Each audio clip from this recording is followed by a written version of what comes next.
할렐루야.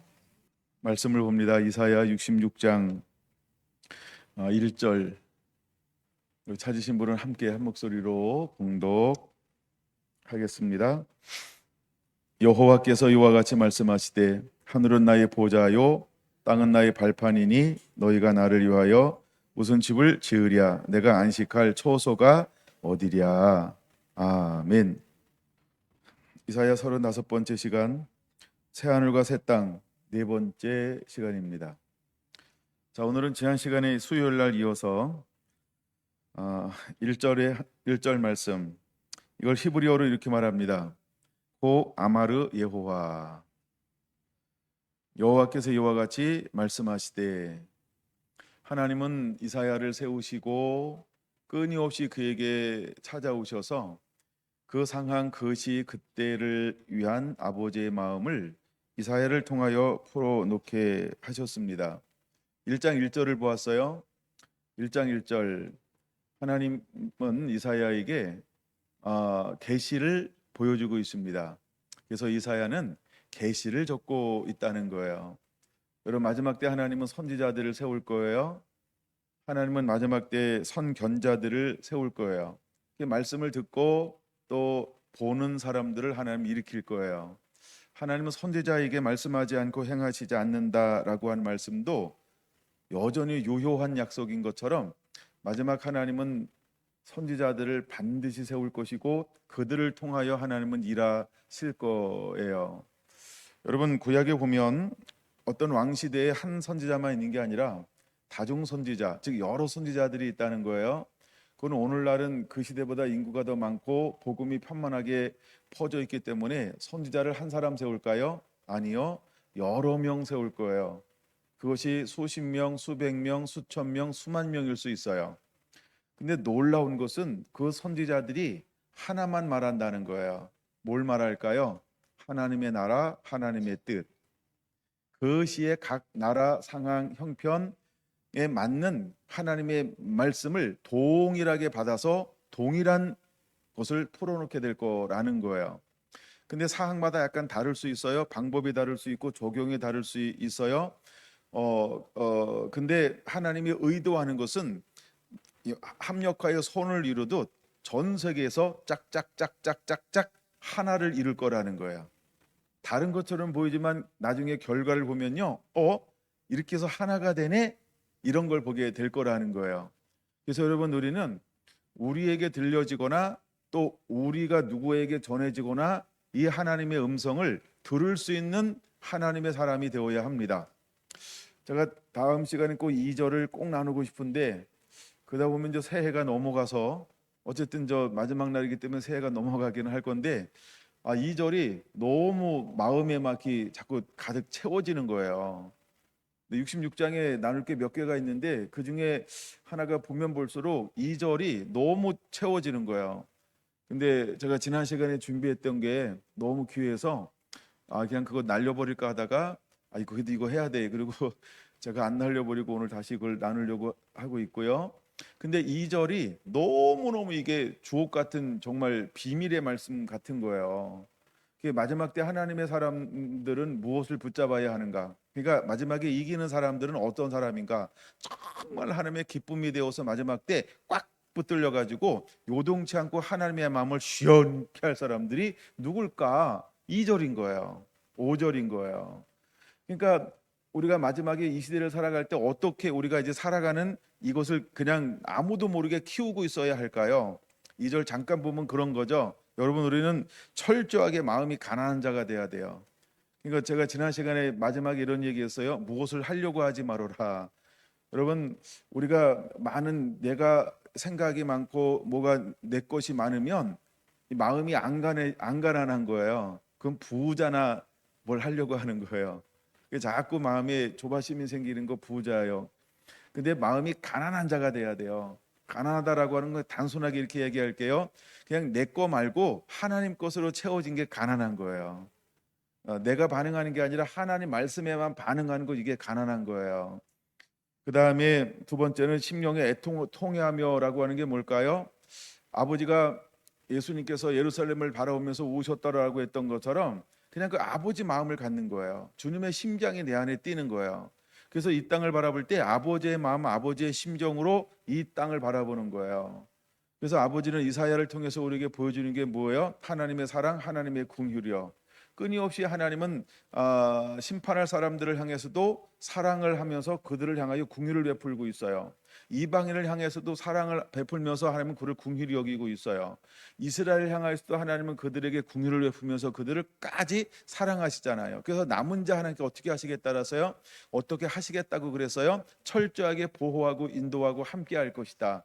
이게 이사야를 통해서 마지막 시대에 주는 하나님의 놀라운 약속이라는 거예요. 여러분, 우리가 심령에 통회하는 자가 돼야 돼요. 함께 우는 자와 함께 우는 자가 돼야 합니다. 그래서 우리가 잃어버린 영혼이 있다? 그냥 아픈 거예요. 그 다음에 불순종하는 영혼이 있다? 그냥 아픈 거예요. 예. 그 다음에 병든 영혼이 있다? 그냥 아픈 거예요. 하나님께서 61장 기름을 부어서 파송을 할 때 눈먼 자, 예, 그 다음에 눌린 자, 그 다음에 자유하지 못하는 자, 그냥 이들을 향해서 그냥 심령이 아픈 거예요. 그러니까 저들을 향하여 함께 그 아버지 마음을 가지고 그냥 사랑함으로 품고 갈 수 있는 거예요. 여러분, 우리가 심령에 통회하는 자가 되기 원합니다. 그다음에 세 번째가 하나님의 말씀으로 인하여 떠는 자라는 거예요. 이게 저는 경외함이라고 표현하고 있는데 하나님의 말씀을 해 떠는 거예요. 여러분, 마지막에 많은 그 환난과 이런 배도 역사 막 변화들이 엄청나게 일어나요. 근데 그런데 휘둘리지 않는 사람들은 도대체 어떤 사람일까요? 하나님이 두려운 거예요. 왜 두렵냐? 사랑하기 때문에 두려운 거예요. 하나님이 무서운 거 왜? 그분이 어떤 분인지 아니까. 그래서 하나님만 그냥 사랑하는 거예요. 그래서 환경 보는 게 아니고 환경을 보지 않고 하나님만 봐요. 예수님만 봐요. 말씀만 봐요. 이 사람은 66장 2절은요, 성령의 인도함 받는 사람에게 나타나는 현상이 될 거예요. 그래서 성령의 인도함 받는 사람의 현상이 2절로 나타나는 거예요.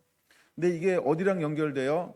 요한계시록 14장하고 연결되어지는 거예요. 4절 5절이요. 이 사람은 어린 양이 어디로 인도하는지 따라가는 자며라고 하는 이 5개 요소가 그냥 연결되어져 버려요. 예.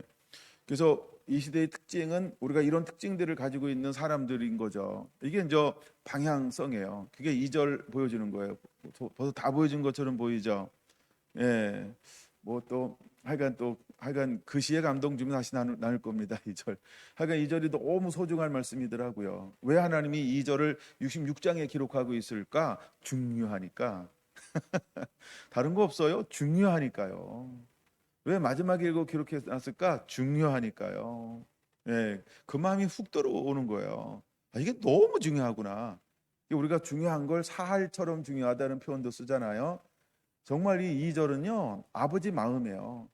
그러니까 2절 속에 저는 뭘 봤냐 하면 1절에 해야 되는 자꾸 2절 하는데요.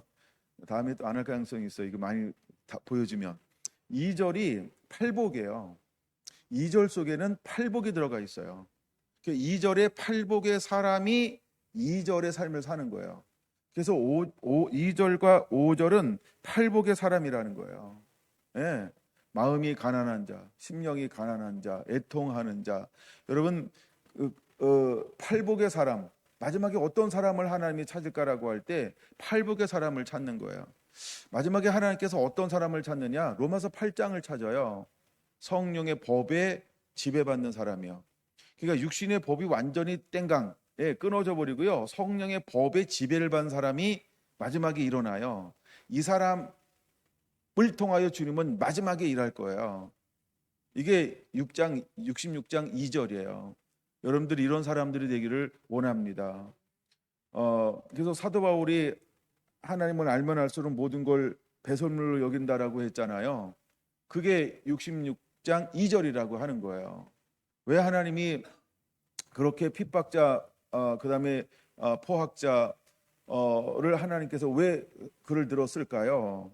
그가 변화됐을 때 하나님께 전적으로 돌아올 때 그는요, 전에 알던 모든 걸 다 벗어버리는데 그는 타협하지 않아요. 그러니까 세상에 이미 맛을 봤잖아요. 그리고 자기가 잘못된 걸 추구하고 있을 때 악랄한 사람이었잖아요. 근데 주님이 만나줌을 통해서 철저하게 변화됐거든요. 그러니까 이게 뭔지 아는 거예요. 내가 왜 이런 인생을 살았는지 그냥 아는 거예요. 그리고 완전히 뭘 보여주는 거예요? 회심이 무엇인가를 사도 바울을 통해서 보여주는 거예요. 이게 회심이고 이게 회개라는 거예요. 전에는 사도 바울은 죽일 놈, 나 새끼라고 나올 뻔했어요 지금. 그런 존재란 말이에요. 사울 청년이. 근데 이 친구가 변화받고 나니까, 회개하고 나니까, 회심하고 나니까 둘도 없는 하나님만 사랑하는 사람으로 변화된 거예요. 그 안에 뭐가 있을까요? 하나님의 열심이 있는 거예요. 하나님의 질투가 그 마음에 있는 거예요. 그런 세상에 이단을 따를 때, 잘못된 교리를 따를 때는요, 그 질투심 때문에 하나님을 무지막지하게 핍박하고 죽였고 악랄한 인간이었단 말이에요. 근데 그 성품이 완전히 뒤바뀌어 버렸어요. 180도, 179도인가요? 180도인가요? 하여간 뭐 완전히 그냥 바뀌어 버렸단 말이에요. 그렇죠? 360은 아닌 것 같아. 근데 완전히 바뀌어 버리는 동시에 그는 어떤 삶을 살아요? 옛 것을 다 잊어버려요. 그리고 완전히 하나님을 향해서 전부를 걸어버려요. 마지막에 하나님께서 어떤 사람을 들어 쓰시고 사용할까요? 이게 66장 2절이에요. 저는 이런 걸 66장 2절에서 본 거예요. 이게 너무 가슴이 뜨거워지더라고요. 야, 이랬으면 정말 좋겠네. 정말 좋겠네. 연말에 시상식 가서 상 받는 것보다 훨씬 좋아요. 이 은혜가 풀어지면. 예? 예, 빨간 카페트 올라가가지고 짱 하나님의 영광입니다. 이 한마디 하는 것보다 훨씬 좋아요. 이 66장 2절이 풀어지면 그게 막 가슴이 얼마나 벌렁벌렁거리는지요. 하나님께서 마지막 때 이런 사람들을 찾는 거예요. 여러분들도 이런 은혜가 임하게 되길 원합니다. 가슴이 뛰게 되길 원합니다. 말씀 묵상하다가 말씀 때문에 아하 하나님 이런 사람 찾으면 그럼 제가 뭐라고 기도할까요? 주여 저도 그 길을 걸어가고 싶습니다. 그리고 주여 나도 그 은혜를 부어주시옵소서. 주여 나도 심령에 통회하는 자가 되게 하여 주시고 예 하나님 나도 마음이 가난한 자가 되게 하시고 나도 말씀 앞에 떠는 자가 되게 하여 주옵소서. 그리고 그걸 잊어버리지 않게 하여 주옵소서. 정말 이 말씀이 내 말씀 되게 하시고 내 삶이 되게 하시고 정말 이 성결한 성도 한 분들의 고백이 되게 하시고 이 말씀을 붙잡고 도전하는 말씀 되게 하시고 이것이 실제가 되게 하여 주옵소서. 그리하면 정말 좋겠습니다. 주님 그런 은혜를 부어주시옵소서. 뭐 그리고 이제 중보기도 하는 거죠. 여러분에게 그런 은혜가 임하게 되기를 간절히 소원하고 원합니다. 이제 66장 2절 맥잡기 끝. 일단 뭐 크게 생각나는 거를 간단하게 제가 정리를 해드렸어요. 네, 어떻게 뜨거워질 것 같죠? 아 이거 아주 리얼합니다. 아주 정말 마지막에 이런 사람을 하나님이 들어 쓰시는 거예요. 왜 이게 66장에 있는가? 우리가 이미 66장 2절은 오래전부터 간헐적으로 말씀을 풀었단 말이에요. 근데 이번에 다시 한번 나누면서 이 말씀이 다시 막 더 말씀이 깨달아지는데 정말 뛸 수 없는 이 뛰는 가슴을 주체할 수 없는 거예요. 예, 이제 이 나이 되면 좀 뛰면 숨차더라고요. 근데 말씀 앞에 뛰는 것은 숨이 안 차더라고. 너무 막 설레는 거예요.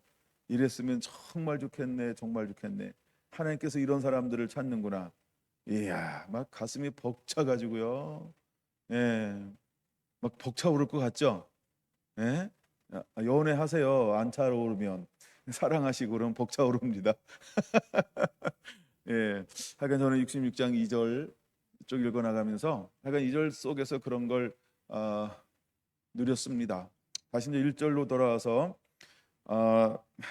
코 아마르 여호와 하나님께서 이사야 66장 1절에서부터 하나님이 이사야를 드는데 그냥 쓰지 않고 보여주는 자, 즉 선지자, 선견자로 만들어서 하나님이 그를 들어 쓰시고 사용하신다라고 하는 것입니다.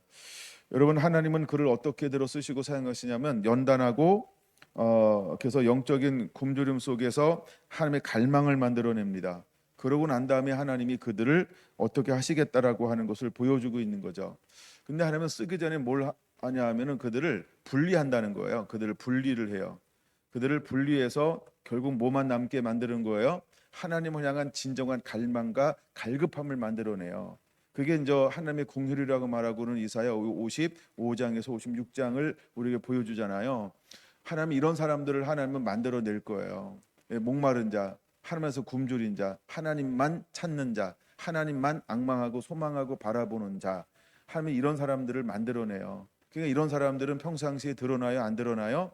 몰라요, 옆에 있어도. 예. 왜냐하면 하나님이 그에게는 뭐 예수님이 나사렛에서 살았는데 사람들이 그게 관심이 있어요, 없어요? 일반적 관심이 위에는 특별한 관심이 없어요. 그렇죠? 여러분 저 다른 지역에서 다른 지역인가 먼 지역이 뭐 예루살렘이라고 한번 봅시다. 요셉에게 뭐 하나 만들어 달라고 주문한 적 있을까요, 없을까요? 없었다. 왜요? 예, 나사렛에서 만드는 사람보다 예루살렘에서 뭘 만들어내는 사람이 더 장인이었다. 그래서 주문 안 했어요. 그런 것처럼 뭔가 이렇게 가지고 태어나서 30년을 살아감에도 불구하고 하나님이 드러내지 않으니까 그쵸? 유명한 거랑 상관없었어요. 잠시 한번 그가 드러날 뻔했지만 그 드러나면 안 되잖아요. 그쵸? 그게 12살 때예요. 여러분 가끔 드러날 뻔하는 걸 조심하셔야 돼요. 그거 유혹에 빠지면 안 됩니다. 예?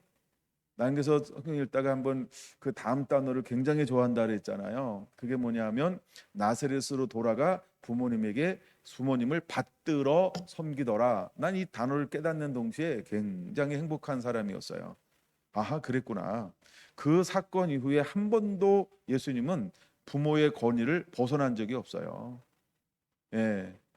근데 12살 때 저 성전에서 이야기할 때는 뭐라고 이야기했어요?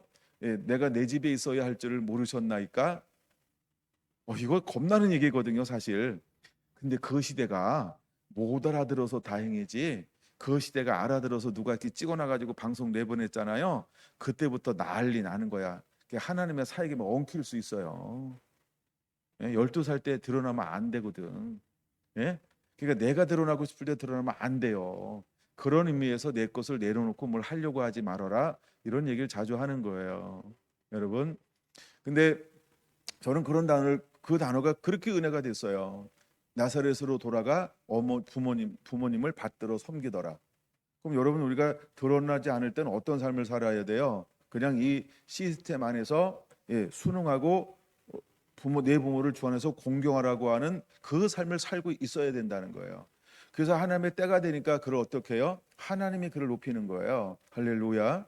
하나님이 그를 높이는 거예요. 저는 창세기를 읽다가 이 부분이 참 너무 가슴 아픈 게 뭐냐 하면 사라예요. 사례가 늙었는데 자식이 없으므로 그렇죠. 자기 몸종 하가를 아브라함에게 주면서 우리가 아직 늙었는데 자녀가 없으므로 하가를 취하여서 자녀를 낳으시오. 이게 얼마나 가슴 아픈 일인지 몰라요. 예. 그러니까 우리가 기도보다 성령보다 그러니까 자기 계획이 앞서가면 그렇게 힘들고 어려운 일이 생기는 거예요. 근데 물어보세요. 사라가 이런 일 생길 거라고 알았냐고. 몰랐지. 그러면 하갈은 그 아브라함하고 관계를 맺기 전 임신하기 전에는 어떤 사라를 섬겼을까요? 그렇죠? 몸 바쳐서 섬겼을지 몰라요. 온 마음을 다해서 섬겼어요. 둘도 없는 이런 종이 없었을 거예요. 근데 이제 아브라함하고 동침하고 임신을 딱 하는 동시에 그 숨어 있는 게 드러나요, 안 드러나요? 그게 드러나잖아요. 그 드러나는 걸 성경에 뭐라고 말하고 있다 그랬어요? 하마스.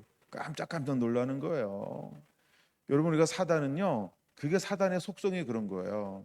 우리가 아무것도 없을 땐 잘한 것처럼 보여요. 근데 어떤 환경이 바뀌고 뭐가 좀 주어지고 뭔가 좀 되는 것 같고 막 이러잖아요. 그러면 안에 있는 게 뭐가 스물스물 올라와요.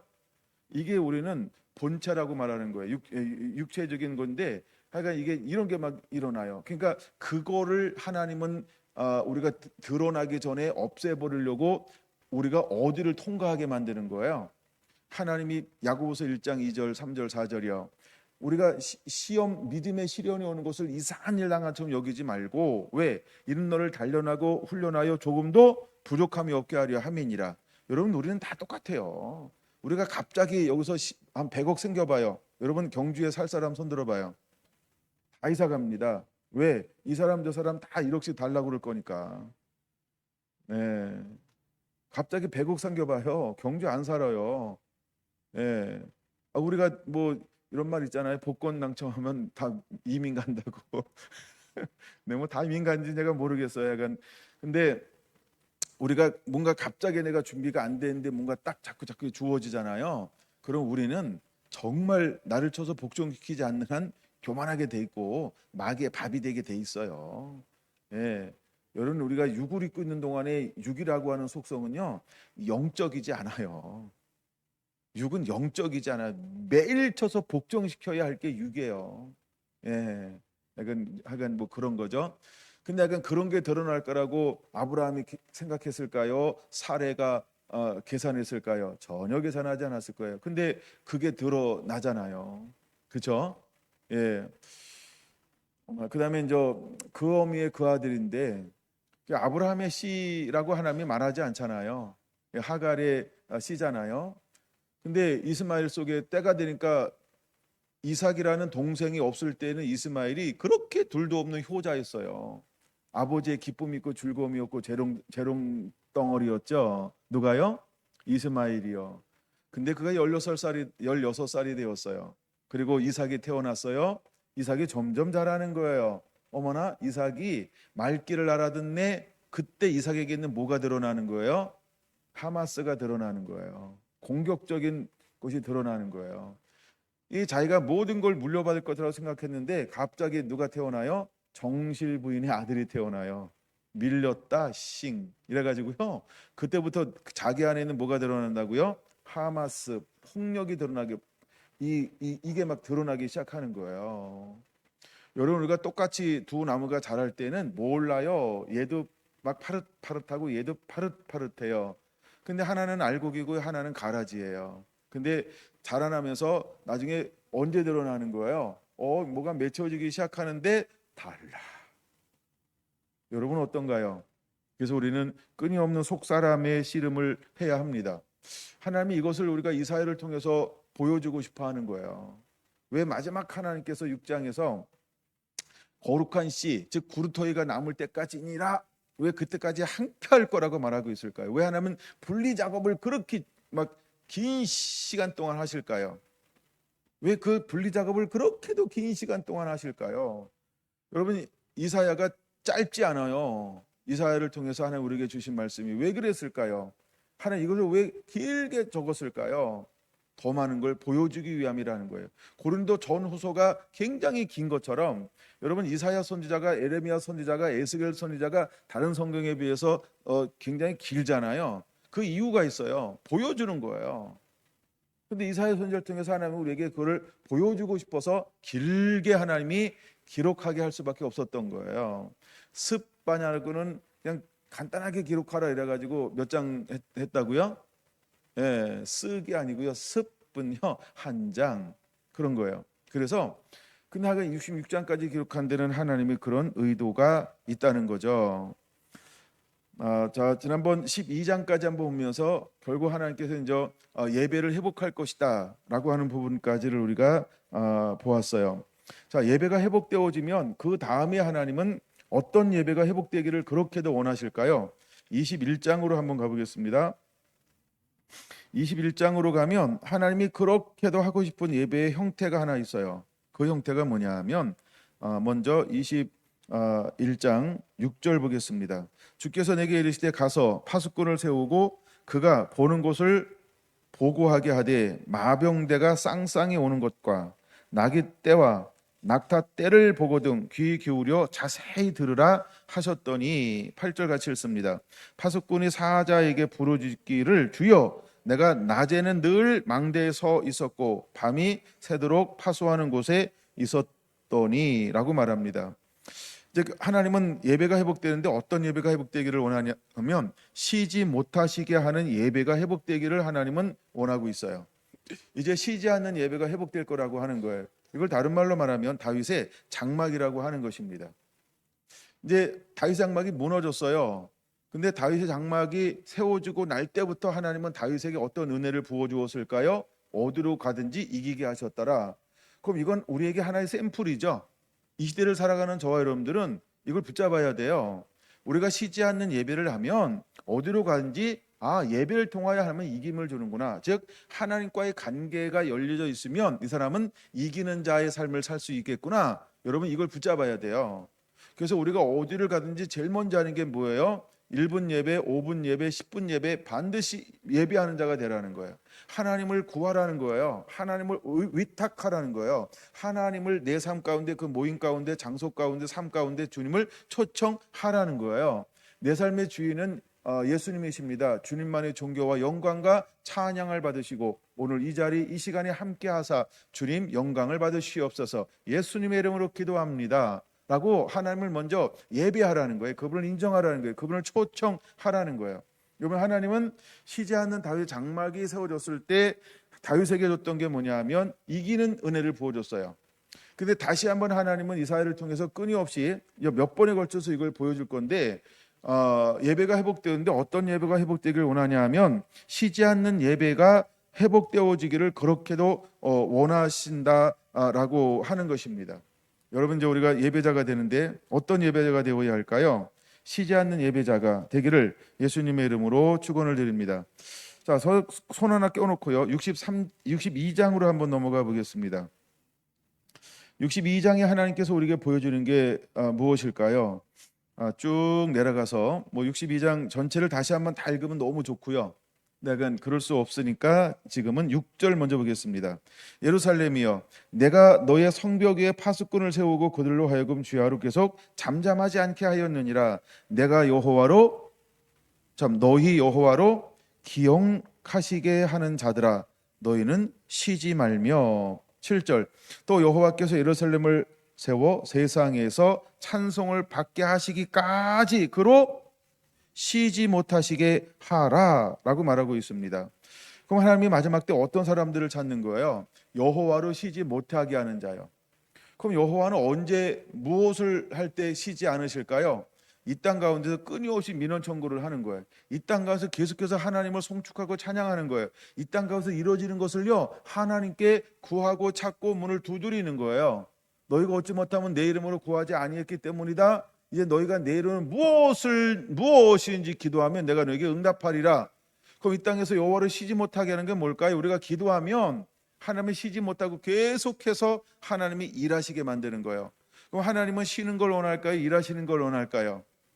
예수님이 이러잖아요. 하나님이 일하시니 나도 일한다. 여러분, 하나님은 일하시는 분이에요. 일하기를 원하시는 거예요. 뭔가 하나님은 우리 가운데 오셔서 하나님이 무엇인가 액션을 취하기를 원하는 거예요. 하나님은 이런 사람들을 찾는 거죠. 여러분, 62장 10절은 우리에게 뭐라고 말씀하고 있을까요? 10절이요. 성문으로 나아가라. 백성이 올 길을 닦으라. 큰 길을 수축하라. 도를 제하라. 만민을 위하여 기치를 들라라고 말하고 있습니다. 하나님은 우리에게 만민을 위하여 기치를 들라라고 말하고 있습니다. 기치는 깃발이라고 하는 거예요. 그 무슨 깃발을 드는 걸까요? 날 따르라라고 하는 하나님을 보여주는 거예요. 하나님, 우리와 함께 함으로 하나님을 따라갈 때, 하나님을 쉬지 못하게 하고 하나님이 원하는 걸 향해서 우리가 순종하여 발걸음 옮길 때 하나님 우리와 함께해서 너를 이기고 승리하게 하실 것이다 라고 하는 것을 보여주고 있는 거예요. 그리고 마지막 때 하나님은 어떤 사람을 통해서 일할까? 예배하는 사람들을 통하여 일하신다는 거예요. 할렐루야. 여러분, 많이 배운 사람을 통해서 일하는 게 아니에요. 많이 가진 사람을 통해서 일하는 게 아니고요. 하나님을 하나님에게 예배할 줄 아는 사람을 통해서 하나님이 일하시게 될 거라는 거예요. 그럼 여러분, 초점을 어디다 두는 자가 되어야 할까요? 예배에 초점을 두는 자가 되시기를 바랍니다. 하나님이 다윗을 왜 기뻐했을까? 다윗을 기뻐한 이유가 뭘까요? 그는 빈들에서 양을 치는 자였어요. 그 당시 양을 치는 자는 가장 허드렛 일이었어요. 그러니까 쌍놈, 가장 낮은 계층의 사람들이 하는 것이 양 치는 일이었어요. 예. 애굽에 들어갔을 때도 마찬가지예요. 애굽 사람들은 양 치는 걸 허드렛 일, 그러니까 제일 아래에 있는 사람 하는 걸로 보는 거예요. 근데 하나님은 그들을 통하여서 일하시는 거예요. 근데 이새도 그 양을 치는 아들을 아들로 여기지 않으므로 그를 부르지 않았다고 얘기했잖아요. 그러니까 그를 배다른 자식인데 그를 인정하지 않는 거예요. 근데 하나님은 온 땅을 두루다니면서 유다 후손 중에서 누굴 찾아내는 거예요? 그렇죠? 그 사람에게 천대받는, 아버지에게도 인정받지 못하는 한 사람을 본 거예요. 한 사람을 본데 그 안에 뭘 본 거예요? 하나님을 향한 마음, 양들을 대하는 마음, 그 중심을 본 거예요. 하나님을 평상시에 어떻게 하는가라고 할 때 그는 전심으로 하나님을 예배하고 찾을 줄 알아요. 그리고 자기에게 맡겨진 것에 대해서 뭘 다해요? 충성을 다하는 그걸 본 거예요. 그래서 하나님께서 양 우리에서 그를 취하여 이스라엘이라고 하는 양을 그에게 맡겨도 되겠다라고 하는 걸 하나님이 보신 거죠. 여러분, 우리가 있는 곳에서 뭘로 승리하는 자가 되어야 하는 승부를 걸어야 될까요? 예배입니다, 여러분. 그게 예배라는 거예요. 그냥 그 예배라는, 누가 보건 누가 알아주건 그게 전혀 중요하지 않아요. 여러분, 지금 드러났건 드러나지 않았든 그게 전혀 중요하지 않아요. 정말 예배자가 되는 거예요. 행사의 예배가 아니고요, 진짜 예배자요. 여러분, 오늘날 우리가 많은 행사적 예배도 있을 수 있어요. 예, 뭐 우리가 어떤 뭐 기도회를 몇 번 했다, 어떤 뭐 예배를 했다, 뭐 이런 것 많이 있을 수 있잖아요, 그렇죠? 예, 근데 그걸 내가 뭐라고 그러는 게 아니고, 혹시나 여러분이 그런 데 빠지지 말고 정말 내가 하나님 앞에 마지막에 하나님은 어떤 예배자를 찾는다 그랬어요. 영과 진리로 하나님을 예배하는 자를 찾는다라고 했던 것처럼, 그냥 다윗처럼, 예, 그냥 그 삶 속에서 전부를 다하여 하나님을 첫 자리에 놓고 그분이 모든 것 되게 하는 예배자. 할렐루야. 우리 성결한 교회 한 분 한 분들이 그런 예배자가 되기를 예수님의 이름으로 축원합니다. 우리 서울세를 축복합니다. 그런 예배가 일어나게 되기를 예수님의 이름으로 축원합니다. 여러분, 우리가 다른 데 마음을 뺏길 이유가 없어요. 그냥 예배하면 돼요. 그러면 하나님이 하시는 거예요. 제가 아주 개척 초기 때 일이었어요. 초기 몇 년이 지났는데 서울에서 어느 선배님이 전화 왔어요. 김 목사, 네 선배님, 김 목사는 아무리 내가 생각해도 서울 스타일이야. 근데 그쯤 하면 서울에 올라와야지. 올라올 의향이 있어? 라고 얘기를 했어요. 올라갈 때 있나요? 있어. 그랬어요. 그래가지고 기도해 볼게 라고 그랬어요. 내가 중간에 전화 한 번 했어요. 근데 제가 가진 게 없잖아요. 사택은 있나요? 그랬더니, 야, 그건 네가 와서 저기 이렇게 해야지. 김 목사가 와서 사택은 준비해야지. 그 말에 내가 주저앉았어요.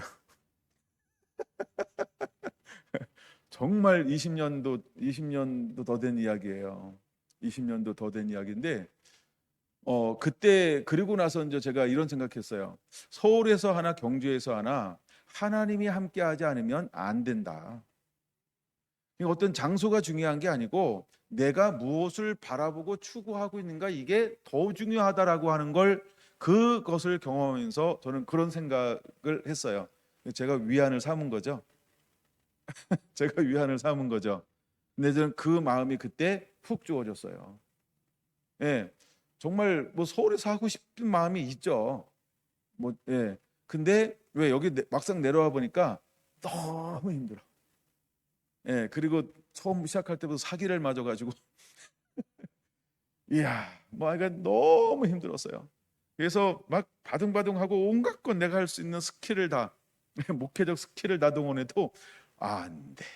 이게 막 얼마나 힘들고 어려웠는지. 그때 우리 함께 있을 때가 힘든 시절이었어요.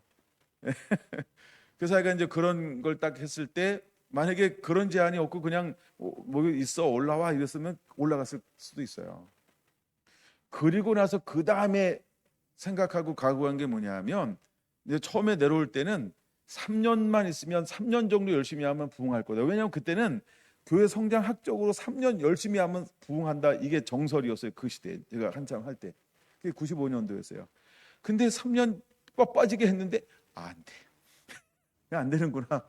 그때부터 오는 이 딜레마가 있어요. 왜 벽을 만난 거잖아요, 한번. 왜 내 마음의 벽을 3년으로 한번 세웠잖아요. 근데 내가 꿈꿨는데 안 되니까, 이게 벽을 만나니까 누가 제일 좌절하고 절망하고 낙담하고 막 이러겠어요? 표현은 다 못해도 너무너무 힘들고 어려운 거예요. 막 내가 딴 마음을 품고 있는 게 얼마나 힘들고 어려운지 몰라요. 그러니까 뭐 재미가 있겠어요? 소망이 있겠어요? 뭐 즐거움이 있겠어요? 성질만 나죠. 예, 화만 나고 막 이러는 거 속에. 예.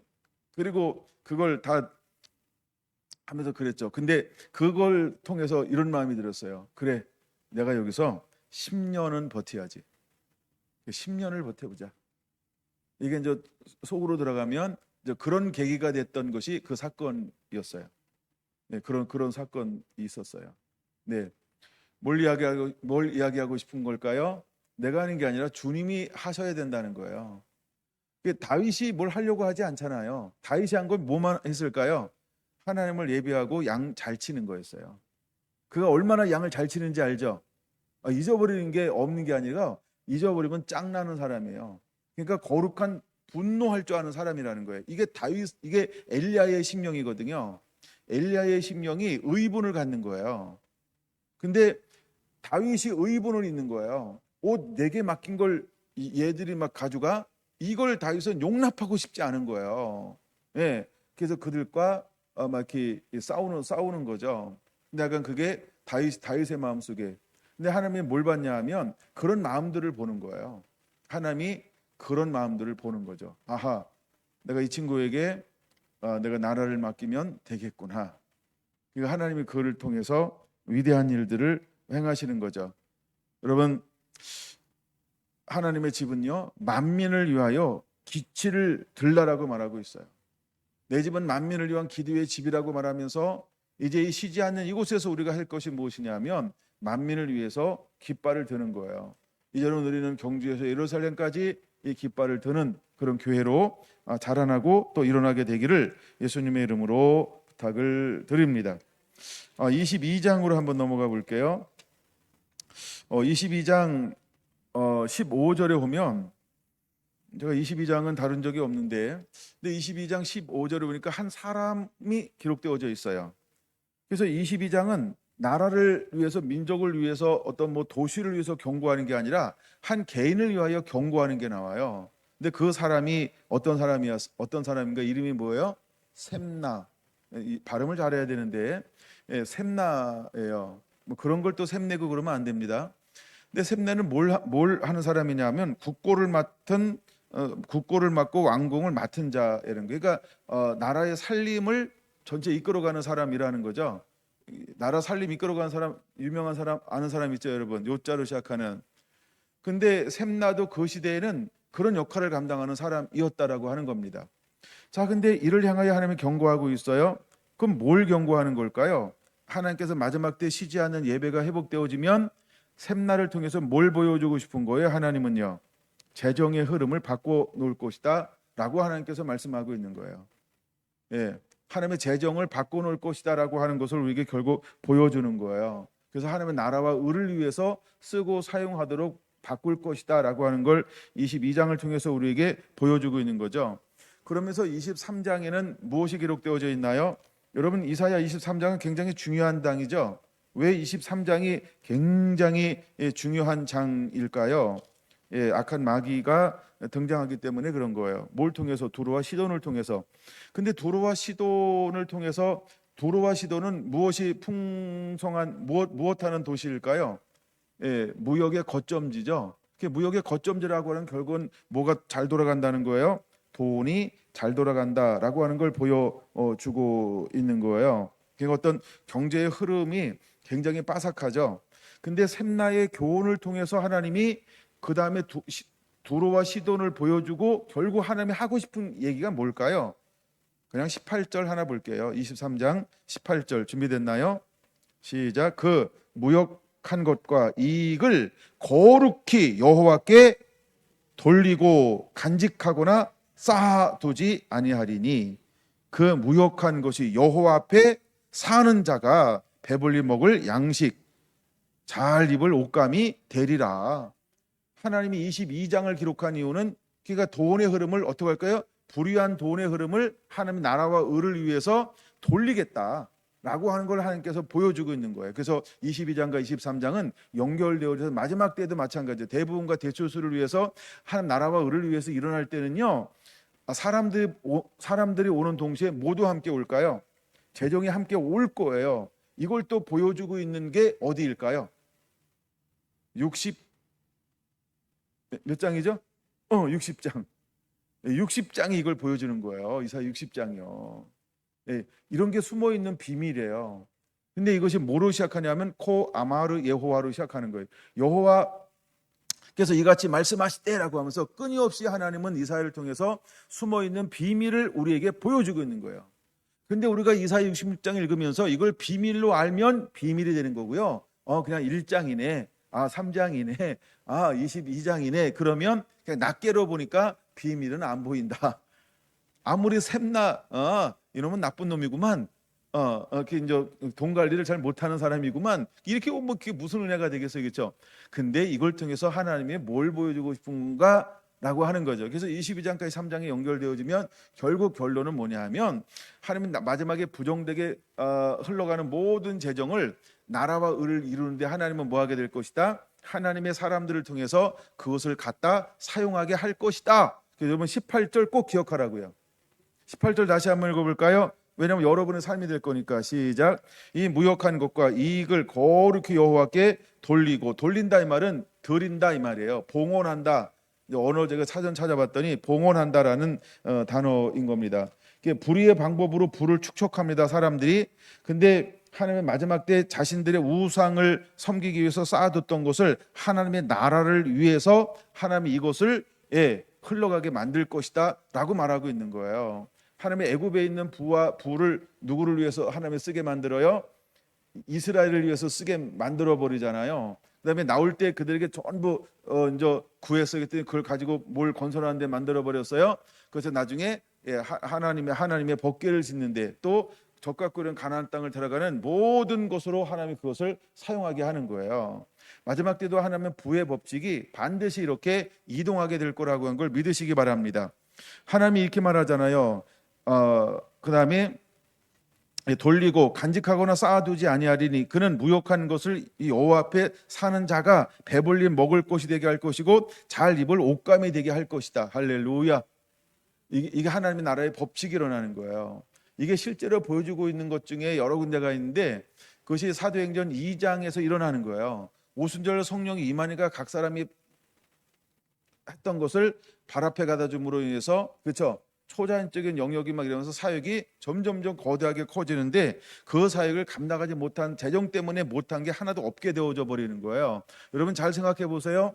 성막을 짓는데 재정이 부족해가지고 빚을 낸 적이 있을까요? 성전을 건축하는데 어마어마한 사업이거든요. 수백억 들어가는 거예요, 여러분. 근데 그 시대에 성전을 짓는데 이 사역이 돈이 없어서 멈춘 적이 있나요? 멈추지 않았어요. 그 다음에 세 번째, 스룹바벨에 돌아와서 돈이 없어서 멈춘 거예요. 사람들이 주변 세력이 반대해서 왕이 못하게 하니까 멈춘 거예요. 잘 봐야 돼요, 여러분. 그렇죠? 하나님이 우리가 어떤 필요가 없어서 멈추게 하지는 않는다는 거예요. 이게 하나님 나라의 방법이고 하나님이 일하시는 방법이에요. 그럼 마지막 때에도 하나님 대부분과 대수술을 할 것이고 막 우리가 막 어마어마하게 이제 돌아다니게 될 거거든요. 세단 막 끌고 아니면 날아다녀야 될지도 몰라요. 그러면 그럴 때 필요한 모든 걸 하나님이 어떻게 하신다는 거예요. 이게 나라를 위한 거라면, 복음을 위한 거라고 하면 하나님이 전부를 불의한 자가 싸우는 걸 의로운 자가 쓸 수 있도록 재정을 하나님이 돌릴 것이다. 할렐루야. 그렇게 하실 거라는 거예요. 그래서 사도행전에서 보여지는 것 중에 하나가 뭐냐 하면 사도 바울의 사역을 가는데 하나님께서 준비된 사람들의 마음의 문을 열어서 어떻게 합니까? 그의 후원자가 되게 만들어요. 조력자가 되게 만들어요. 동행자가 되게 만들어요. 동역자라고 부르고 있는 거예요. 근데 여러분, 이건 브리스길라, 루디아, 자주장사 루디아만 있는 게 아니에요. 수많은 사람들의 뭐가 있어요? 하나님이 적재적소에 필요한 동역자들을 예비해 놓고 사역을 돕게 만들었어요. 그래서 나중에 빌립보서 4장에서 사도 바울이 고백하는 거, 나는 자족하는 비결을 배웠노라라고 말하고 있지만 하나도 사역하는데 뭐라고 그래요? 부족한 적이 없었다, 이렇게 표현하는 거예요. 부족한 게 없는 거예요. 그럼 사도 바울이 교회를 얼마나 많이 세워요. 근데 하나님이 그때마다 뭘 채워줘요? 그냥 물질로 인하여 하나님의 사역이 막히는 걸 하나님은 허용하지 않았다는 거예요. 여러분, 가나안 땅의 비밀이 뭔지 아시죠? 옥토라는 게 옥토의 법칙이 뭔지 아시잖아요. 30배, 60배, 100배예요. 그러니까 마지막에 하나님께 이렇게 하시겠다는 것을 전부 계획해 놓으셨어요. 그러니까 우리는 뭐에 집중해야 되는 거예요? 예배자요. 내가 하나님께서 내게 말씀하시면 그 말씀을 가지고 순종하여 가고 담대하게 거룩함 가운데, 그러니까 듣고 지켜 행하는, 믿고 순종함으로 행하는 사람만 되면 하나님의 그 사람을 통해서는 이 땅 가운데 마음껏 쓰시겠다는 거예요. 우리 성결한 교회가 그런 교회가 되기 원합니다. 또 그렇게 일어나게 되기를 원합니다. 또 그런 사역이 계속해서 일어나고 주여 더 크게 일어나게 하여 주시옵소서. 제 안에 가끔 그런 소원이 있어요. 주님 언제입니까? 이런 소원이요. 계속 기다리잖아요. 그 사역이 언제입니까? 라는 소원이 있기는 해요. 근데 제가 앞서가지 않고 계속 그렇게 조그맣게 소극적으로 외치지만 제가 그걸 포기한 적은 없어요. 근데 하나님이 끊임없이 이 일을 행하신 것을 인하여 저는 하나님께 감사하고 있습니다. 그리고 그렇게 또 이렇게 계속 설교가 축적되고 있는 것 자체도 너무 감사하고, 예. 그러니까 여러분들에게도 23장 18절이 여러분에게 주어진 말씀이 되기를 예수님의 이름으로 축원합니다. 그냥 오늘 딱 이래요. 23장 18절은 내 거다. 이렇게 한번 잡으세요. 자, 그렇게 한번 해볼까요? 시작. 예. 아멘. 아우 신난다. 네, 아우 신난다. 네, 하나님은 이렇게 일을 다 시킬 거예요. 할렐루야.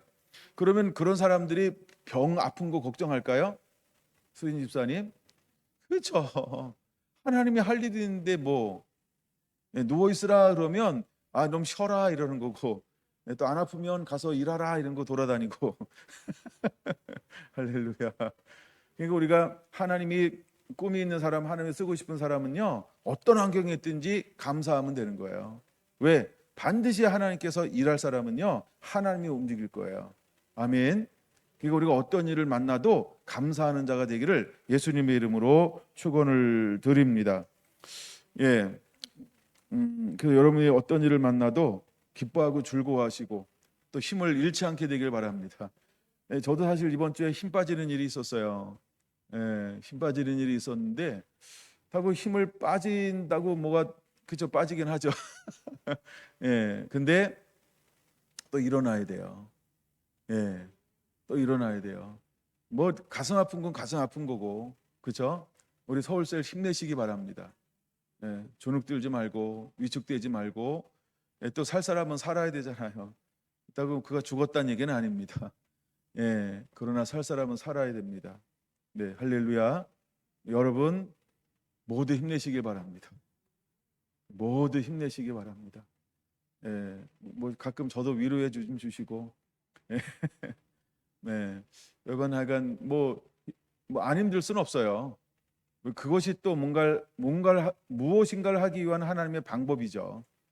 예, 뭐 그걸 제가 뭐 다 알겠습니까? 예, 다그 1년에 한 번만 힘들었나요? 뭐 우리가 다사다난했다라는 단어를 우리가 1년을 지나면서 다 쓰잖아요. 그렇죠? 정말 다사다난했던 그곳에서 하나님께서 우리를 자꾸 만드는 거예요. 맷집도 만들고 근육도 만들고 기도도 만들고 영성도 만들고 또 그 속에서 성숙도 성장도 자라남도 다 있는 거예요. 그렇죠? 김현정 원사님. 뭐 대구 셀이 뭐 잘만 가겠어요. 일로 갔다 절로 갔다 멈췄다, 예, 뒤집어졌다 바로 섰다, 오뚜기처럼 막 바람 불면 날아갈까 이러고 누가 턱 건드리면 흔들흔들거리고 막 얼마나 그걸 몸소 다 감당하면서 막 저렇게, 예, 할머니가, 예, 버텨내고 있잖아요. 어떤 의미에서는 굉장히 감사하고, 예, 또 제가 이제 대구셀 1년을 나름대로 그냥 뒤돌아봐요. 정말 올해는 너무너무 많은 사람들이 또 왔었고 또 남아있고 또 갔고 또 전에 있던 사람들은 또 자기 자리로 가고 또 새로운 사람을 붙여주고, 근데 하여간 하나님께서 5년 동안 6년 동안 정말 대구셀은 쉬지 않는 사역이 계속 새롭게 일어나고 있다는 거예요. 그게 놀라운 거예요. 새롭게 또 사람들은 뭐 쭉 오다가 은혜 받았으면 또 뛰쳐나가, 그래가지고 막 또 가다가 또 돌아와. 그래가지고 또 기도하다 보면 또 아이고 은혜 받았어요. 내가 잘못했네요. 아이고 내가 근데 잘못했다고 하는데 또 나가. 그리고 또 와가지고 또 아이고 그만 이거 했네. 내가 못 봤네. 또 하여간 이렇게 하고 있고. 그러니까 하나님이 일하시는 방법 보면 우리가 하는 것처럼 보이지만 우리는 끊임없이 이걸 연습하고 있고 훈련하고 있고 섬겨내고 있는 거예요. 마음을 다해서 힘을 다해서 섬겨내고 있는 거예요. 근데 이걸 통해서 하나님이 일하실 겁니다. 이걸 통해서 하나님이 일하실 거예요. 할렐루야.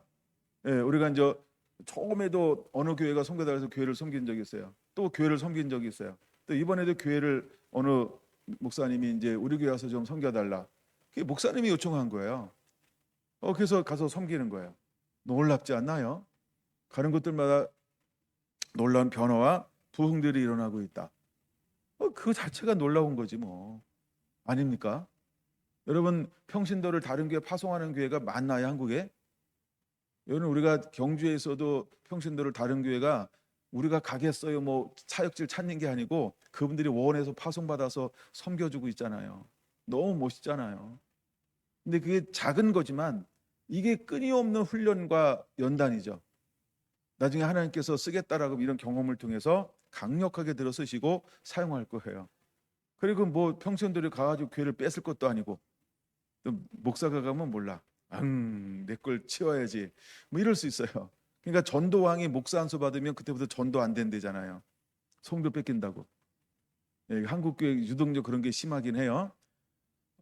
근데 이제 평신도를 가지고 막 섬기는 거예요. 근데 한 번도 먼저 가겠다고 한 적이 없어요. 그 교회 목사님들이 자원해서 원해서 팀을 부른 거지. 예, 그래가지고 팀으로 가서 섬기니까 또 갈 때마다 좋은 열매들이 맺혀지고 있어요. 하여간 올 한 해 놀라운 일들을 행하신 것 보면 너무너무 감사합니다. 할렐루야. 자, 이제 이렇게 재정의 부의 이동이 막 일어나요. 그리고 이런 것들이 견고하게 세워져요. 그것이 세워질 때 일어나는 놀라운 영적인 변화가 있습니다. 저는 그걸 28장으로 보고 싶습니다. 여러분, 28장은 우리가 무엇이라고 볼 수 있냐면 16절 한번 같이 읽어볼까요? 그러므로 주 여호와께서 이같이 이르시되 보라 내가 한 돌을 시온에 두어 기초를 삼았노니 곧 시험한 돌이요 귀하고 견고한 기초돌이라. 그것을 믿는 이는 다급하게 되지 아니하리로다. 할렐루야. 자, 이제 하나님의 예배가 회복됐어요. 그리고 사역할 수 있는 어떤 이렇게 뭐 바닥 같은 거, 이걸 저 재정으로 본 겁니다. 이런 것들이 회복이 되었어요. 그와 동시에 회복되어지는 게 있고 나타나는 게 있어요. 무엇이 나타나나요? 시온의 기초돌이 놓여지게 되는 거죠. 그래서 급변한 국제 정서 속에서 하나님께서 어떻게 보호하실 것인지를 이때부터 보여주는 거예요. 왜? 우리가 사역하지 않으면 공격이 거의 없어요. 근데 사역을 하면 그때 공격이 온단 말이에요. 근데 우리가 어디에 세워지냐 하면 시온의 기초돌 위에 하나님이 세워놓을 거란 말이에요. 그러니까 이 급변하는 국제 정세 속에 급변하는 한 일회가 다가오고 급변하는 세계 정세 가운데 하나님이 이 교회를 뭘로 삼았다고요? 주춧돌로 삼을 거라는 거예요. 근데 그 주춧돌이 어디에 놓였다고요? 시온에 놓여 있다는 거예요. 여러분, 우리 성결한 교회가 이렇게 사역으로 일어나게 될 줄로 믿습니다. 할렐루야. 여러분, 마지막 절 29절 한번 보세요. 부서지지 아니하나니 이도 만군의 여호와께로부터 난 것이라. 그의 경영은 기묘하며 그의 지혜는 광대하니라. 할렐루야. 하나님이 실제 사역이 일어나면 하나님이 우리를 하늘의 지혜와 영, 즉 일곱 영을 부어서 이렇게 들어 쓰시고 사용하게 될 줄 믿으시기 바랍니다. 머리로 하는 거 아니에요. 경험으로 하는 거 아니에요. 그시해 주시는 성령의 인도함을 받게 될 거예요. 아멘. 그 사역으로 일어나게 되기를 예수님의 이름으로 축원합니다. 그러면 이제 주춧돌 위에 세워져서 하늘의 성령의 인도함을 받을 때 어떤 현상이 일어나게 될 것이냐? 29장 22절 이하에 보는 것처럼 그냥 저는 이걸 한마디로 뭐라고 보고 싶냐 하면 회복이다라고 보고 싶다는 거예요. 회복이 일어나게 될 거라는 거예요. 22절 한번 볼까요? 그러므로 아브라함을 구속하신 여호와께서 야곱 족속에 대하여 이같이 말씀하시되 야곱이 이제는 부끄러워하지 아니하겠고 그의 얼굴이 이제는 창백하지 아니할 것이며 그의 자손은 내 손이 그 가운데서 행하는 것을 볼 때에 내 이름을 거룩하다 하며 야곱의 거룩한 일을 거룩하다 하며 이스라엘의 하나님을 경외할 것이며 마음이 혼미하던 자들도 총명하게 되며 원망하던 자들도 교훈을 받으리라 하셨느니라. 할렐루야. 이걸 한마디로 표현하면 뭐라고 표현하고 싶냐는 거죠. 회복이라는 거예요. 이제는 이런 겁니다. 온전히 거룩함으로 회복되었어요. 그래서 거룩하게 회복된 걸로 끝나는 게 아니고 하나님 이 사람을 통하여 뭘 하기 시작하는 거예요? 이제는 주춧돌 시온의 영광의 반석 위에 서서 성령의 인도함 받으면서 흩어지고 불완전하고 미숙하고 이 사람들을 사역하는 단계로 일어서게 된다는 거예요. 여러분, 그렇게 되기를 예수님의 이름으로 축원합니다. 19절 한번 볼까요? 29장 19절. 겸손한 자에게 여호와로 말미암아 기쁨이 더하겠고. 그럼 여러분, 우리는 뭘 추구하는 자가 되어야 할까요? 그렇죠? 하나도 겸손, 둘도 겸손, 셋도 겸손. 말이 좀 이상한가요? 첫째도 겸손, 둘째도 겸손, 셋째도 겸손. 할렐루야. 우리가 이것을 추구할 때 하나님은 어떻게 하시겠다라고 말씀하고 있나요? 하나님의 기쁨을 더하시겠다는 거예요. 이게 뭐예요? 겸손하면 하나님이 그를 통하여 하나님이 원하는 사역을 그를 통하여 하나님이 이루시겠다라고 말씀을 하고 있는 거예요. 두 번째, 가난한 자가 이스라엘의 거룩하신 이로 말미암아 즐거워하리니. 마음이 가난한 자예요. 온전히 심령이 예수님만 주인 삼은 자예요. 네. 하나님이 이 사람을 통하여 하나님이 어떤 일을 계획하고 있을까요? 할렐루야. 우리가 그렇게 쓰임받는 자들이 되기를 예수님의 이름으로 축원을 드립니다. 30장 1절 같이 읽습니다. 여호와께서 이르시되 패역한 자들은 화에 있을진저 그들이 괴계를 베푸나 나로 말미암지 아니하며 맹약을 맺으나 나의 영으로 말미암지 아니하고 죄에서 죄를 더하는도다라고 말합니다. 여러분, 이게 뭘까요? 세상을 따르는 자들이 드디어 허망한 것을 보기 시작할 겁니다. 이제 하나님의 영광이 드러나고 하나님의 마지막 때 수수꾼들이 세워지고 마지막 때 영광을 운반하는 예배하는 자들이 일어날 때 세상은 어떤 방법으로도 예배하는 자들을 넘어설 수 없습니다. 그들의 모든 괴계는 전부 다 하수가 될 겁니다. 무용지물이 될 것입니다. 그들의 정체가 밝혀지게 될 것입니다. 이걸 분명하게 하나님은 우리에게 이사야를 통하여 보여주고 있다라고 하는 것입니다. 여러분, 31장 4절을 같이 읽습니다. 여호와께서 이같이 내게 이르시되 큰 사자나 젊은 사자가 자기의 먹이를 움키고 으르렁 거릴 때에 그것을 치려고 여러 목자를 불러왔다 할지라도 그것이 그들의 소리로 말미암아 놀라지 아니할 것이요. 그렇죠? 마지막에 하나님의 사람들은 더 이상 그들의 소리에 놀라지 않습니다. 더 이상 두려워하지 않습니다. 무서워하지 않습니다. 낭망하지 않습니다. 절망하지 않습니다. 미혹받지 않습니다. 이제 때가 되면 하나님의 사람이 누구고 저들의 정체가 누군지를 알기 때문에 남은 사람들이 더 이상 미혹받지 않고 흔들리지 않는 그 시절이 오게 될 것임을 우리에게 보여주고 있는 것입니다. 여러분들은 이렇게 일어나서 하나님 앞에 쓰임받는 자가 되기를 예수님의 이름으로 축원을 드립니다. 37장 33절입니다. 37장 33절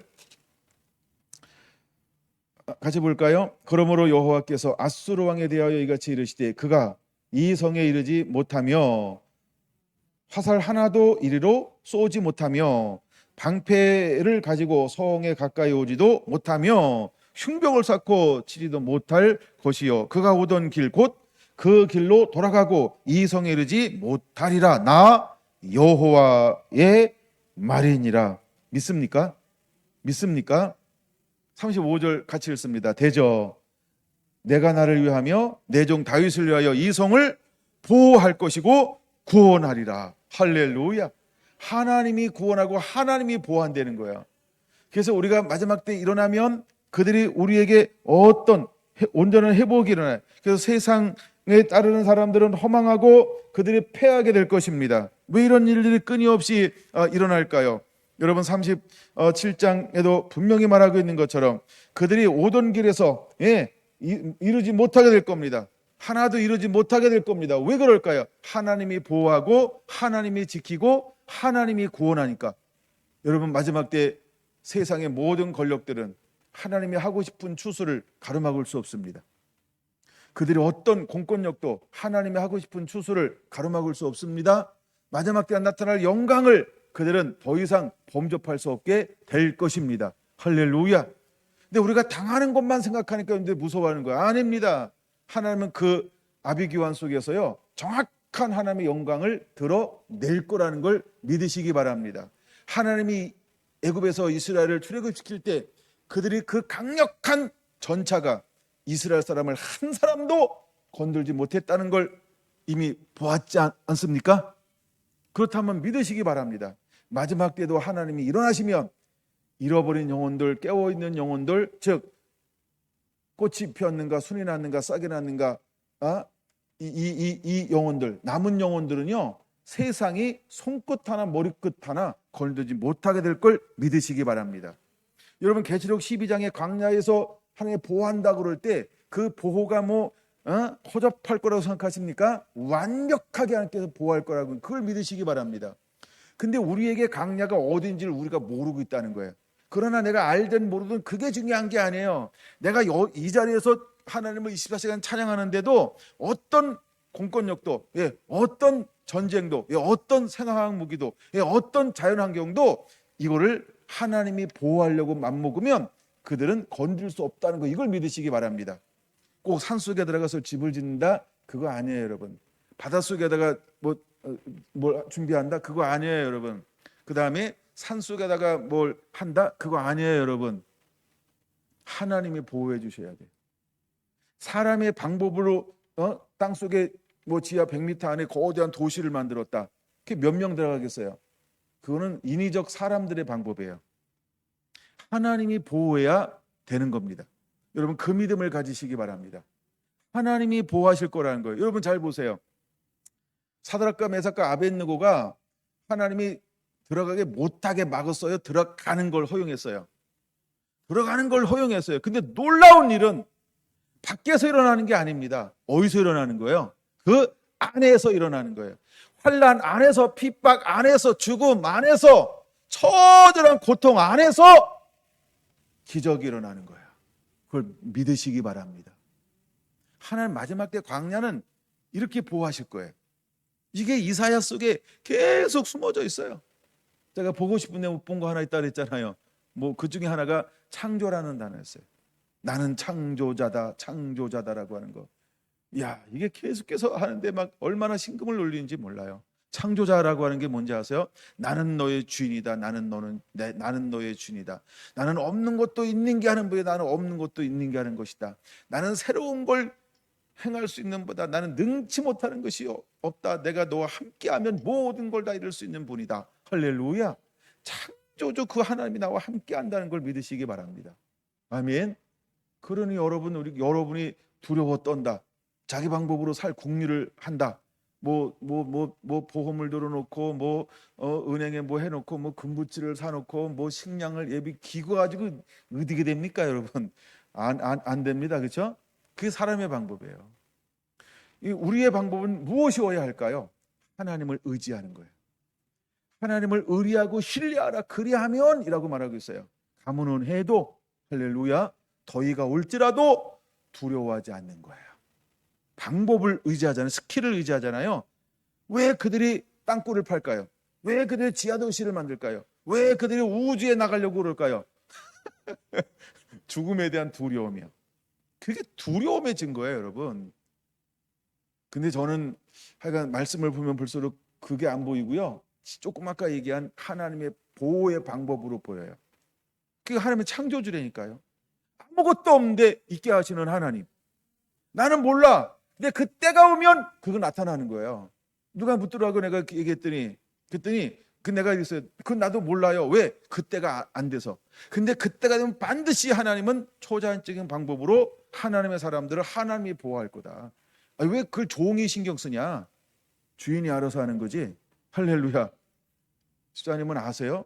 지금 하나님께서 어떻게 새하늘과 새 땅을 준비하고 있는지? 지금 예수님 왜 올라가셨다 그랬어요? 집 지러 가셨다 그랬잖아요. 그렇죠? 다 집 지면 뭐 한다 그랬어요?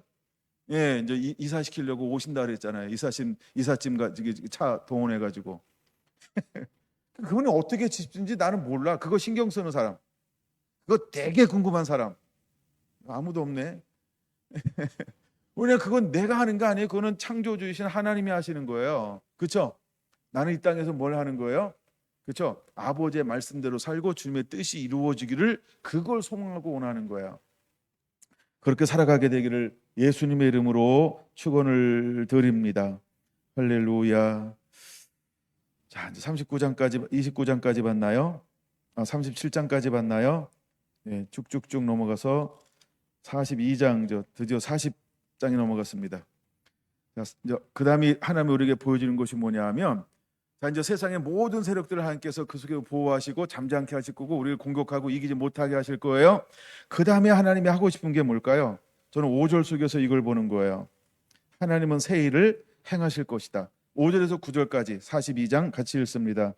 하늘을 창조하여 펴시며 땅과 그 소산을 내시며 땅 위에 백성에게 호흡을 주시며 땅에 행하는 자에게 영을 주시는 하나님 여호와께서 이같이 말씀하시되 나 여호와가 의로 너를 불렀은즉 내가 내 손을 잡아 너를 보호하며 너를 세워 백성의 언약과 이방의 빛이 되게 하리니 내가 눈먼 자들의 눈을 밝히며 갇힌 자들을 감옥에서 이끌어내며 흑암에 앉은 자를 감방에서 나오게 하리라. 나는 여호와니 이는 내 이름이라. 나는 내 영광을 다른 자에게 내 찬성을 우상에게 주지 아니하리라. 보라, 전에 예언한 일이 이미 이루어졌느니라. 이제 내가 새 일을 알리노라. 그 일이 시작되기 전에라도 너희에게 이르노라. 너무너무 놀라운 거 아닌가요? 이게 비밀이에요, 여러분. 하나님이 이렇게 뭘 준비하고 있어요? 새 일을 하실 거라는 거예요. 여러분, 이 말씀을 읽고 또 읽고 또 읽고 계속해서 한번 해보시기 바랍니다. 얼마나 마음이 든든해질까? 얼마나 마음이 든든해질까? 놀라운 일을 하나님은 계획해 놓고 있다라는 겁니다. 이것이 이사야 61장 1절에서 4절입니다. 그냥 그 옆에다가 말씀 하나 적어 놓으시면 될 것 같아요. 이것이 바로 이사야 61장 1절에서 4절을 하나님 이렇게 이룩하겠다라고 말합니다. 하나님의 마음에 상한 자를 치유할 겁니다. 포로된 자에게 자유를 줄 겁니다. 갇힌 자에게 자유를 선포하실 것입니다. 이것이 주님이 계획한 새 일을 행하시는 것입니다. 근데 이 일을 누굴 통하여 할까요? 그렇죠? 마지막 때 사람들을 통해서 하는 거예요. 남은 자를 통해서 이 일을 하는 거예요, 여러분. 여러분은 그런 주인공이 되어야 합니다. 그런 주인공이 되기를 예수님의 이름으로 축원합니다. 43장 1절 시작. 야곱아, 너를 창조하신 여호와께서 지금 말씀하시느니라. 이스라엘아, 너를 지으신 이가 말씀하시느니라. 너는 두려워하지 말라. 내가 너를 구속하였고 내가 너를 지명하여 불렀나니 너는 내 것이라. 아멘. 하나님이 일을 행하시겠다는 거예요. 누가? 창조주 하나님이 행하시겠다는 거예요. 나를 지으신 이가 이 일을 행하시겠다는 거예요. 모든 것의 주인 되신 그분께서 행하시겠다는 거예요. 그럼 이걸 누가 막을 수 있나요? 아무도 못 말려요. 그러므로 우리는 하나님 편에 서 있어야 합니다. 그러므로 우리는 하나님의 즐거움이어야 합니다. 우리가 주의 손에 붙들린 그 한 사람이 되기를 예수님의 이름으로 축원합니다. 한 장만 더 보고 오늘 말씀을 마칠까 합니다. 44장 2절과 3절입니다. 같이 한번 읽습니다. 44장 2절 3절 시작. 너를 만들고 너를 모태에서부터 지어낸 너를 도와줄 여호와가 이같이 말하노라. 나의 종 야곱아, 내가 택한 요소로나 두려워하지 말라. 나는 목마른 자에게 물을 주며 마른 땅에 시내를 흐르게 하며 나의 영을 내 자손에게 나의 복을 내 후손에게 부어 줄 것이다. 할렐루야. 너무너무 멋있는 하나님 아닙니까? 그냥 창조주 하나님 몇 개만 살펴봤음에도 불구하고 너무너무 멋있죠. 위안이 되죠. 든든하죠. 속이 후련하죠. 이제 두려움이 싹 물러갔죠. 나만 그런가? 저는 말씀을 막 준비하면서 이게 막 보이니까 이제 이 말씀을 준비할 때요, 순간에 이걸 써내려간 거예요. 한순간에. 예. 막 이게 막 너무 설레는 거예요. 막. 그러니까 두려움이 없는 거, 염려가 없는 거, 이걸 뭘 머리로 할 게 없는 거예요. 그 어떻게 하면 또 주님의 기쁨이 될 수 있을까? 이거 하나밖에 생각나는 게 없는 거예요. 왜? 전부 하나님이 하시겠다는 거예요. 여러분 2절 말씀 너무너무 유명하고 놀라운 말씀 아닌가요? 내가 너를 지명하여 불렀나니 너는 내 것이라. 내 것이라. 그렇죠? 우리가 어떤 존재인지를 우리가 여러분 깨달을 때 이것보다도 확실한 하나님의 약속이 어디 있어요? 여러분, 내가 누군지를 아는 것 굉장히 중요합니다. 하나님이 여러분을 통해서 이 일을 행하실 걸 믿으시기 바랍니다. 하나님이 우리를 만들었대요. 하나님이 우리를 지었다는 거예요. 여수르나 할 때 여수르는 누굴까요? 여수르는 누굴까요? 자기를 한번 넣어보세요. 시작. 여수르는 누굴까요? 그럼 여러분은 어떤 존재? 진짜 여수르의 뜻은 뭐예요? 의로운 자, 이렇게 적어놓으세요. 모르면. 여수르는 의로운 자예요. 마지막에 하나님은 누구를 통하여 일하는가를 보여주고 싶은 거예요. 그렇죠? 거룩한 씨요. 그럼 여러분 우리의 삶에 뭘 추구하며 달려가야 될까요? 어떻게 하면 하나님의 말씀을 듣고 지켜 행하는 자가 되야 될까? 믿음으로 어떻게 하면 순종하며 살까? 믿음으로 어떻게 하면 순종하며 살까? 이것이 우리의 삶이 되어야 할 줄로 믿습니다. 기도합니다.